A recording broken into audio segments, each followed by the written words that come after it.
Hey, nice to have you with us, Mansfield, today. And being a Friday, we're talking motoring. Siggy Woodley joins us once again. Siggy, nice to see you. Yeah, it's Friday again. Yeah, I tell me get about up and start singing. It's Friday again. You know, Oh, you'd probably clap me, so yeah, I better will. not. I will. I better not. Yeah, exactly.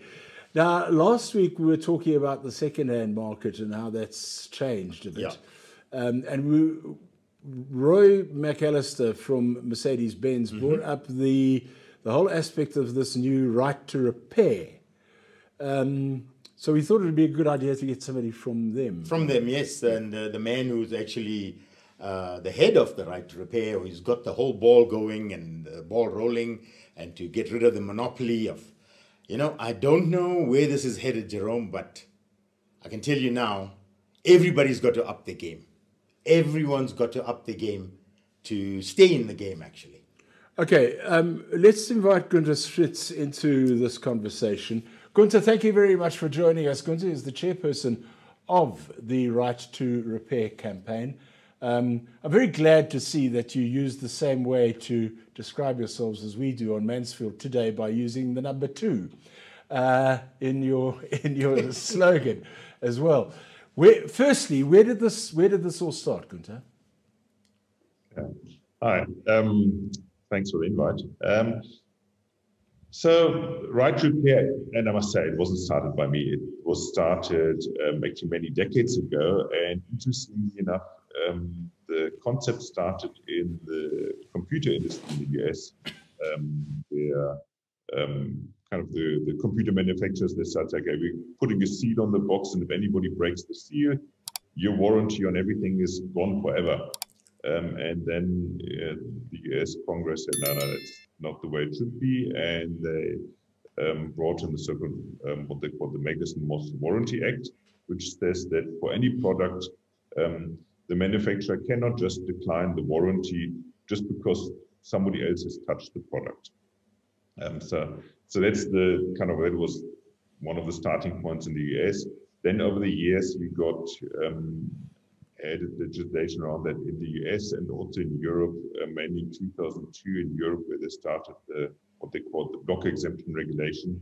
The European Union sometimes likes to keep it with complicated and formal, but the basic principle is the same, to allow independent providers to have access to repair motor vehicles that are, well, in the market, and especially ones which are under warranty.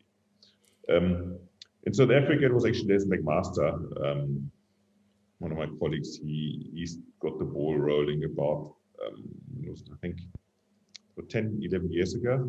And then when he started the process, I said, oh, this is a very important cause. And it has taken, sorry, Gunther, to jump in there, but it has taken about 10 years to get it going, hasn't it? To get rid of the monopoly. It has, and I think it's also, if you look at things like that, it's not unrealistic. Things that rules which have been in the market for decades, they're not going to fall away within a year or two. So it's not. I think it's not unrealistic. When we started Right to Repair as an official separate body in 2017, I always said it's going to take at least 5 years to get anything done. We managed to get something in under 5 years, so I'm very happy about that. Yeah, and you'll have come up against some serious opposition from the manufacturers and dealerships.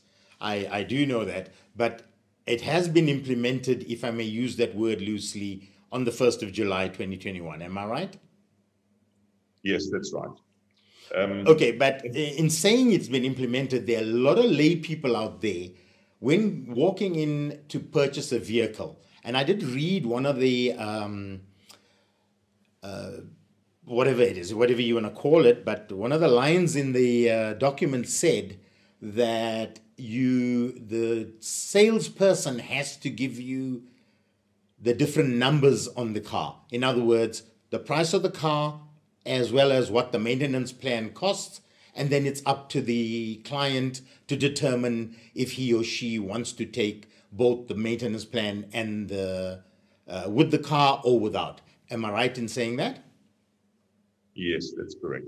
It's basically a provision which we already find in the Consumer Protection Act, which says that you cannot just force a consumer to buy a bundled product.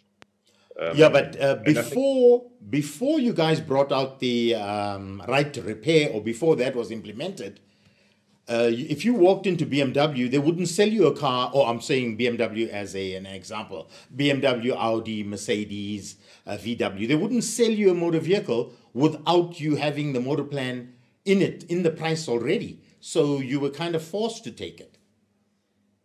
yes, that's right. So they did also the same as with the car being under warranty. They forced you to take the vehicle to the dealership to keep the warranty. But now the Competition Commission has come out, and there's no new law. There's no. It's basically a guideline where the Competition Commission says this is how we interpret the existing laws, the existing rules and acts which are out there, mostly the Competition Act. So it's not really a new law which has been passed. It's more something where they said, we've got all the laws in place, and we looked at international precedents in the US and Europe. And actually, our Competition Act covers these instances, and to be, for fair competition in the marketplace, these are the guidelines we're going to look at when it comes to the implementation of the competition. Gunther, one of the things, though, is how many vehicles are we actually talking about here? Because I would imagine that in South Africa, a vast majority of the vehicles are already out of their warranty in any case. We heard last week about the Auto Trader numbers of the amount of second-hand cars that are being sold where people are not buying the new cars. So realistically, what percentage of the vehicles on the road in South Africa may be looking for an alternative Repairer. repair? Yeah. The numbers we're looking at is not tremendous. We're looking at about just over 20% of the vehicles out there are under warranty. But the right repair, the guidelines, doesn't only cover the topic of vehicles under warranty, it also covers the topic of kind of the bundled sale of motor plans with the vehicles, and also access to technical information, which is a very important aspect. That was actually probably one of the most important aspects for the independent service providers, to have access to technical information, to special tools, so that they can actually repair the cars. Gunther, there's something else I really need to ask you, and that is, it was bothering me, is that the vehicles that already have part warranty on them or part maintenance plan on them, can this new rule apply to them as well? And do the owners get compensated? Because some people have paid up to 150,000 Rand for maintenance plan. They've got 3 years left. They hardly ever use it. And now if they want to change, is that a possibility? No, so the existing maintenance plans stay in place. So if you bought a vehicle last year with a maintenance plan, then the maintenance plan stays in place and you can use it, and those conditions here remain. It's just when you buy a new motor vehicle, you must have the option to choose with or without maintenance plan. Obviously, reversing all these old contracts, I think, wouldn't be practical, and No, agreed. So you're saying then the guys that have it currently should just go with the maintenance contracts or motor plans or freeway plans or whatever, and then until the new ones. Now, like I said, the layman's not fair with this, and a lot of people still don't know that they can purchase a vehicle without the motor plan. How would we get the message across to them? Like, Mansfield today is doing the best they can. Hopefully people, Yes, so I think as right report, we've also brought tried to bring the message out there. But I think an important aspect is that the guidelines says the dealerships are obliged to inform the client. So they have to let the client know that he can purchase a motor vehicle with or without the motor plan or other value-added product. Okay, so the numbers I'm seeing, so the 1.8 million rand I'm seeing on the, like take for instance, a Volvo XC90. 800,000 rand of that is actually the motor plan, right? I don't know. That we see what comes. Yeah, but I'm saying the price you're seeing now, everybody needs to remember, includes the maintenance plan or the motor plan or the freeway plan or whatever.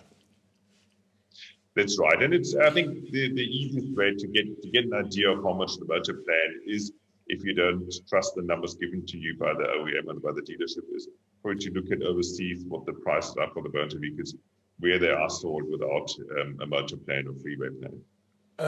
Gunther, is there a website that people can go to access any information on this particular aspect of motor vehicle maintenance?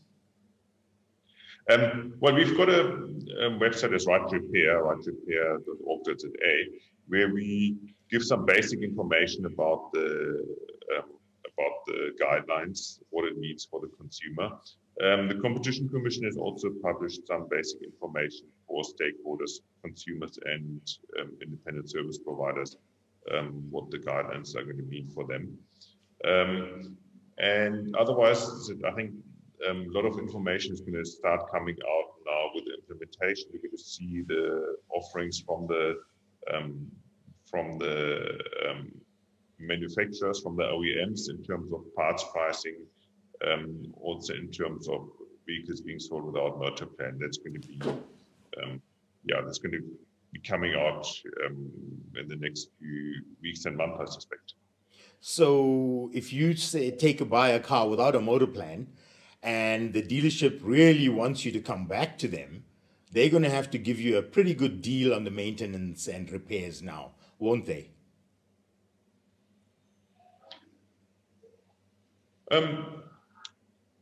Well, I think it's, consumer can choose, and I think that's an important aspect.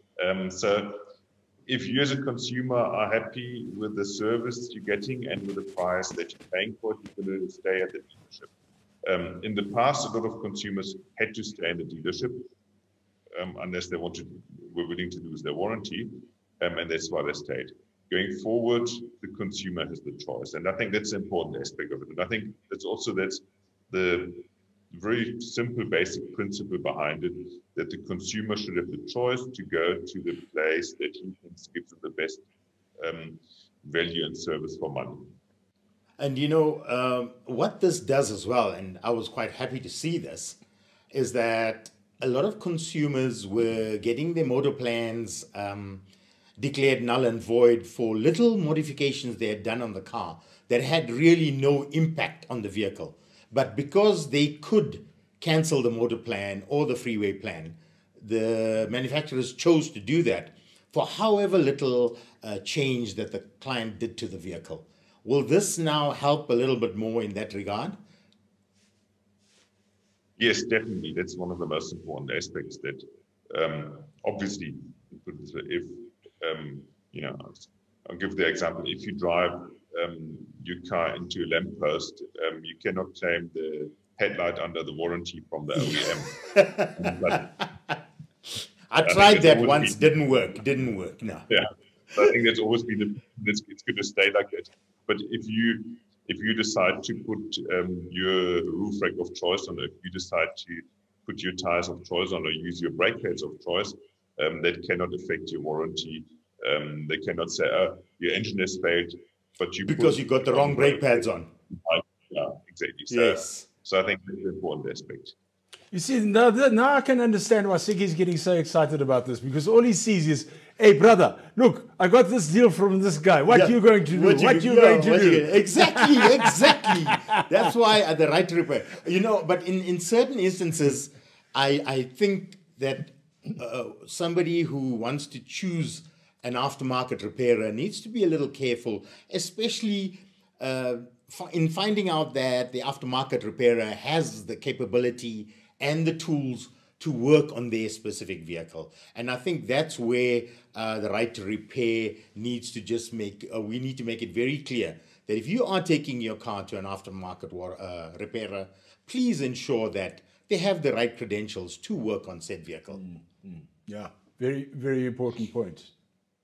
Yes, definitely. But I think, shouldn't you do that with everything in life? If you go to a doctor, you want to make sure that he knows what he's doing, that he's actually when Jerome went to his proctologist for a heart repair, he was in trouble. I The proctologist had long fingers. So I think that's obviously that responsibility of the owner doesn't fall away to make sure you choose something that's reliable and trustworthy. The same when it comes to parts. I mean, yes, if you're gonna try to get the cheapest deal for everything, you're gonna burn your fingers. Yeah. Fully agreed. But if you look for a reputable workshop that has insurance in place, the consumer doesn't have to be afraid. A reputable workshop will have insurance in place, and if something does go wrong, they're covered. Absolutely. Gunter Schmitz, the chairperson of the Right to Repair campaign. Thank you very much for your insight and for joining us on Mansfield today. Thank you, Gunter. Yeah. Thank you. Thanks very much. And I'm not going to say thank you to you. No, I'll be back. I'll be back to bother you. Yeah, that's what worries me. Segi Mundi, nice to see you again, my friend. Nice seeing you again, Jerome. And we'll catch you next Friday with another edition of The Motoring Show right here on Mansfield Today. Cheery bye.